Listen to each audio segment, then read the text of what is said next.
These three cards are arguably some of the top travel cards on the market today. The rewards and benefits that they offer can be the best bang for your buck if used correctly. And in the right hands, they can offer tons of value. I can't tell you how often I see people online talking about which of these big three are the best.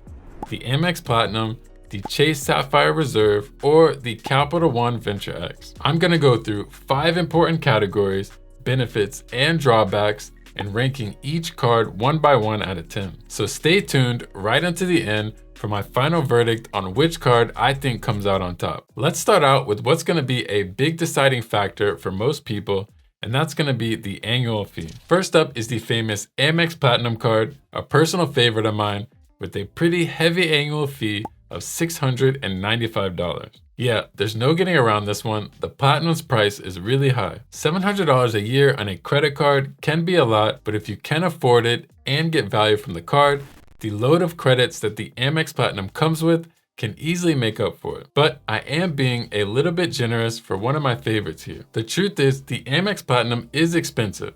No two ways around it. For that reason, I'm gonna give it a 6 out of 10 on the fees. Don't worry, it'll come back strong soon. Next is the Chase Sapphire Reserve, standing at $550 a year. That's definitely lower than the Platinum, but that's still not cheap. While I believe this card does require you to optimize it more in order to make up for the cost, it's still a solid travel card. And when we look into the credits and benefits, you'll see that the annual fee really isn't that big of an issue, especially if you're capitalizing on all the features, but on its face, it's still not the best here. I'm giving it a 7 out of 10 just because that fee is a little bit lower than the Platinum. Finally, the Venture X. You'll be pleased to hear that this one is a fair bit easier on the wallet than the other two, and it's one of the main advantages that this card has over the competition. $395 is the cost for the Venture X, a whole $300 cheaper than the Platinum card. And for a premium travel credit card, it's one of the lowest on the market. And like the others, you do have the opportunity to get value back through credits, helping to offset some of that cost. For that, I'm giving the Venture X a big gold star with a solid 9 out of 10 rating. But can it keep up the pace in the other categories? So you're probably thinking, what kind of points can I rack up for these expensive fees? Again, let's start with the Amex Platinum. The earnings for the Platinum card are pretty good, but in terms of categories, it doesn't give you a wide variety of ways to rack up points. The categories covered here are 5x points when booking flights through the Amex portal or directly with the airline, as well as 5x points on prepaid hotels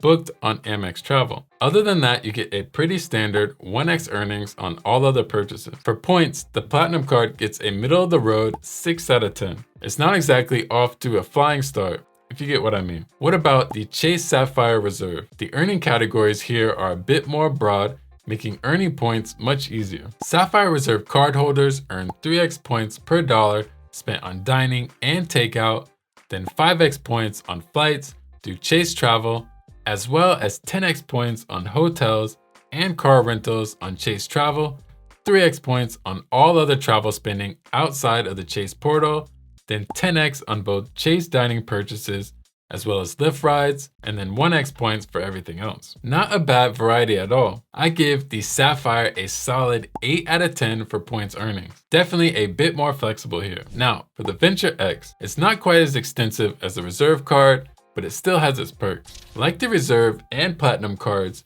travel is the Venture X's strength, but it offers 2x points on all other purchases rather than the standard 1x that you see on many cards. As for the other earnings, you'll get 10x points per dollar when booking hotels and rental cars through Capital One Travel, and you'll be getting 5x miles per dollar for flights that are done through the same way. So you can see it's a bit limited in terms of its earning categories since they're primarily geared towards the travel portal spending. But a big plus is that 2x on everything makes it a great catch-all card to use for spending on anything else. So for these reasons, I'm giving it a 8 out of 10. I really do like the flexibility and earnings from the 2x on everything, but like anything, it could be a little better. Everyone loves points, but when it comes to these premium cards with high fees, the benefits and perks are what really make the difference. So which of these 3 cards offers the best benefits? The Amex Platinum has so many benefits and features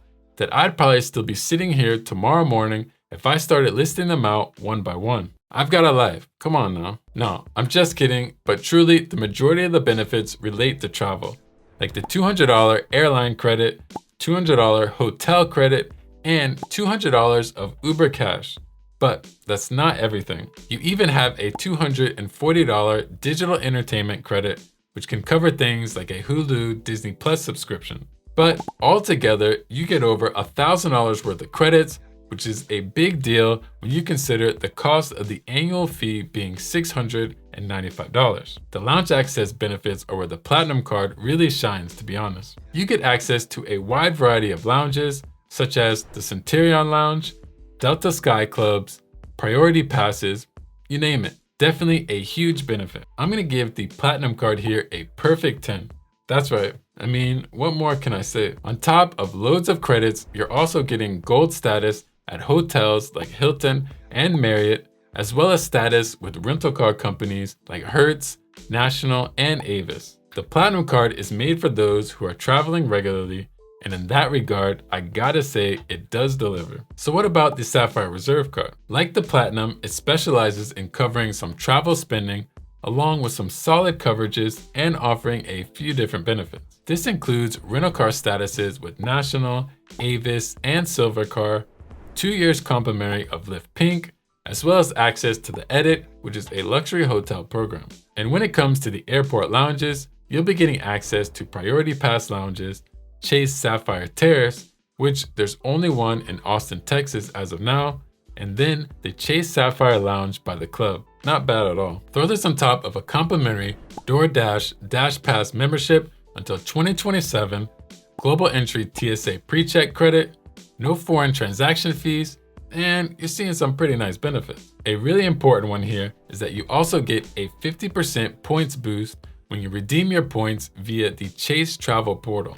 This means that 100,000 points would be worth $1,500 worth of travel rather than just $1,000, which gives your points a value of 1.5 cents per point instead of the standard 1 cent per point. This is a great way to get additional value from your points in a much simpler way outside of using Chase's travel partners. But, and it's a big but, as for credits, there's really only one, which is a $300 travel credit. This is a bit of a letdown since it means you have $250 remaining in total from the annual fee that you can't recoup through additional credits. There is a $25 monthly credit, which I do have to mention, you can get from having the Dash Pass membership, and it's broken down into one $5 dining credit and two $10 credits towards non-restaurants, which basically work as coupon codes, and only one can be applied per order. I don't believe this will be that helpful for most people in terms of convenience and usage,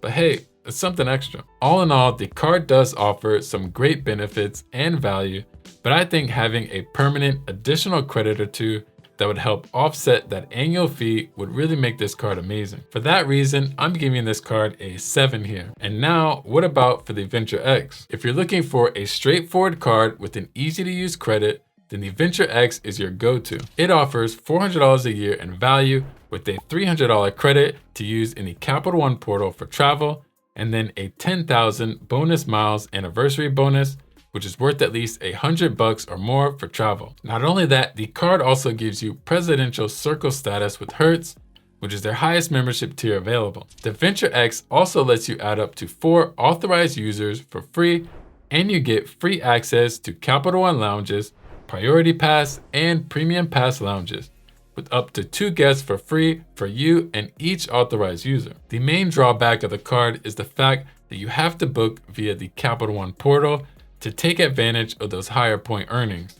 So it's a little limited there. That said, I'm gonna give the Venture X an 8 because the value from the travel credit and anniversary bonus together make it easy to offset the cost for the card. Also, if you're getting value from this video, don't forget to hit the like button and subscribe to see more content like this. But let's get back to it. Now, one thing I'm sure many of you will be dying to know about is this next category, sign-up bonuses. As always, the Platinum card comes first, and let me tell you, this one starts off strong. The welcome offer is simple. When you spend at least $8,000 in purchases within the first 6 months Amex will be giving you a nice little 80,000 point gift. There's not a whole lot I can complain about here, but nothing crazy. In reality, this standard offer is not the best considering how much you need to spend for that amount of points. So I'd say avoid this standard 80K offer. But this doesn't tell the whole story. By simply being patient and looking around online, you can find Amex welcome offers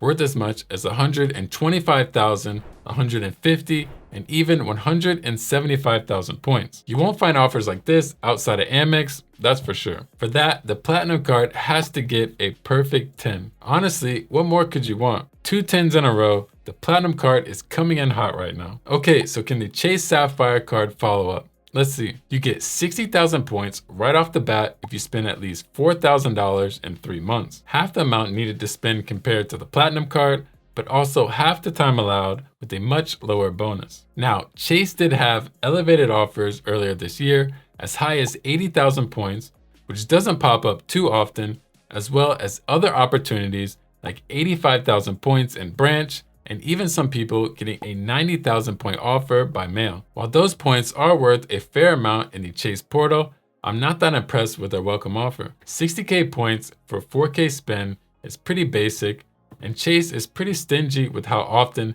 they put out these elevated offers on their Sapphire cards, unlike Amex. And because of this reason, I'm gonna be giving it a 6 out of 10 here. Now, the Venture X sets itself apart a little bit here by offering 75,000 points for spending $4,000 in the first 3 months of opening an account. There has been elevated offers as high as 90K in the past, but Capital One isn't playing nice for whatever reason, and I haven't seen it since last year. But this is a step up from the Sapphire welcome bonus. Again, it's good, not the best, not the worst. Nice to have considering this card has a lower fee for sure, so I'll give it a little bump up to 7 out of 10, but that still makes the Amex Platinum the clear winner in this category. Anyone who's gone on more than a couple flights in their life knows when it comes to traveling that anything can go wrong at any moment. Like forgetting your bag at the gate, your tire bursting while out on the road, your partner falling ill making you need to cancel at the last minute. It pays to have good coverage when the worst comes to pass. I have to say the Amex Platinum's coverages are really nice. It's not perfect, but it's up there. For example, you get up to $10,000 in trip cancellation and interruption insurance per trip and $20,000 per 12-month period, but it's only valid for round-trip flights. Keep in mind this can include one-way tickets. You just need to be sure that your departure and arrival destinations are the same. You also can receive up to $500 reimbursement on expenses should your flight be delayed by 6 hours or more with trip delay coverage. When it comes to your luggage, you also have a baggage insurance that covers up to $3,000 per covered person per trip, which unless you've got a suitcase packed with money, I think you'll be fine. But a downside is when it comes to baggage delays, there's no coverage for this at all. Where the Platinum card also shines is with its emergency medical transport and evacuation benefit, which these services are provided complimentary for trips under 90 days and at least 100 miles from your home. And you also have travel accident insurance of up to $500,000. On top of that, you can also pay a fee between $12.95 and $24.95, depending on your state and coverage choice, to get Amex premium car rental protection for 42 days. This insures you against theft and damage to your rental car up to $100,000 and up to $15,000 for secondary medical expenses per person and much more. So there's a lot to love. I'll give the Platinum a 10 out of 10 overall. Truly not much to complain about. The Chase Sapphire Reserve packs some good coverages as well. Chase gives you primary rental car insurance, not secondary, and that covers vehicles worth up to $75,000 in value. So to the 2 of my viewers out there renting Lamborghinis, sorry to disappoint you, but the rest of us should be good. Now, trip interruptions and cancellations due to external circumstances can have you covered for up to $10,000 per person per trip and up to $20,000 per occurrence. Lost baggage coverage is similar to the Platinum card, which is $3,000 for lost or stolen bags, as well as the $500 trip delay reimbursement. Now, where the Sapphire does have a leg up is with the delayed baggage insurance, which the Platinum doesn't include. This benefit reimburses you $100 per day for up to 5-day period for delays of 6 hours or more for purchases that you're forced to buy while waiting to get your luggage back. You'll get travel accident insurance of up to $1 million, and when it comes to medical emergency evacuation and transportation, unlike the Platinum card, which doesn't have a cap at all, the Reserve gets you $100,000 in coverage. The trip also must be at least 5 days in length, not more than 60 days, and you must be 100 miles or more from home. A nice plus to this card that you don't find on many others is that it comes with an emergency medical and dental benefit that provides you $2,500 in coverage, which is similar to the last benefit where you must be at least 100 miles or more from home. And an added little bonus is you also get roadside assistance that covers you up to 4 $50 service calls a year. I really like the Chase Sapphire's variety of travel coverages. It hits every mark very nicely and even offers some things that you don't find on a card as premium as the Platinum card. So because of this, I'm going to be giving it a 10 out of 10. It's real solid here. Finally, the Venture X, which has a little bit less extensive coverages than the other two. You get primary car insurance with a $75,000 value cap on the vehicle, just like the Sapphire Reserve. You get the $500 trip delay coverage and $3,000 lost or stolen bag coverage, but when it comes to trip cancellation and interruption, you can only be reimbursed for up to $2,000 per person, which is less than what the Sapphire and the Platinum cards both offer. You can also get up to $1 million in travel accident insurance, which is for life-threatening or serious incidents, and unfortunately, nothing for medical or dental expenses like you find on the Sapphire Reserve card. These coverages do fall a little bit short of the others, but given how much you pay for this card compared to the others, it's definitely not the end of the world, and it's still packed with plenty of nice protections given the much lower annual fee. It gets a solid 8 out of 10 from me, making the Amex Platinum and the Sapphire Reserve card take the win for the kings of coverage. All right, time to wrap this all up and add up the points. The Platinum card ends up with a combined score of 42 out of 50. The Sapphire lags a bit behind with 38 out of 50, and then the Venture X racks up 40 points to come in second place. That makes the Amex Platinum the winner by a fair margin. Not exactly a shock if you can understand how much value this card can pack in the right hands. And you might be thinking why the overall scores are a bit low, and I wanted to show while these all are great cards, they aren't perfect. They have great benefits, but they also come with a price, and they aren't likely to be earning you a bunch of points from your regular day-to-day spending. Having another card or cards to cover those areas and complement your travel cards is what will really elevate your points earning potential. But the truth is, it depends on exactly what you're looking for and how your spending and lifestyle is. The Venture X is great for those who want lounge access for family without that extra cost, or even just the fact that the cost is much more reasonable and it's simple to get value from and offset that annual fee. The Sapphire Reserve comes stacked with some great features and benefits, but it would be nice if Chase added some more value back through credits of some sort. I'm sure they can do much better than that mediocre DoorDash one. And then overall, the Platinum card is just the ultimate luxury travel card that offers some amazing benefits and tremendous value. So, do you agree with my ratings? Are there any Platinum, Reserve, or Venture X fans out there looking for justice? Leave a comment down below letting me know what you think. If you enjoyed this video, please hit the like button and subscribe if you haven't already. Thanks for watching, and I'll see you in the next one.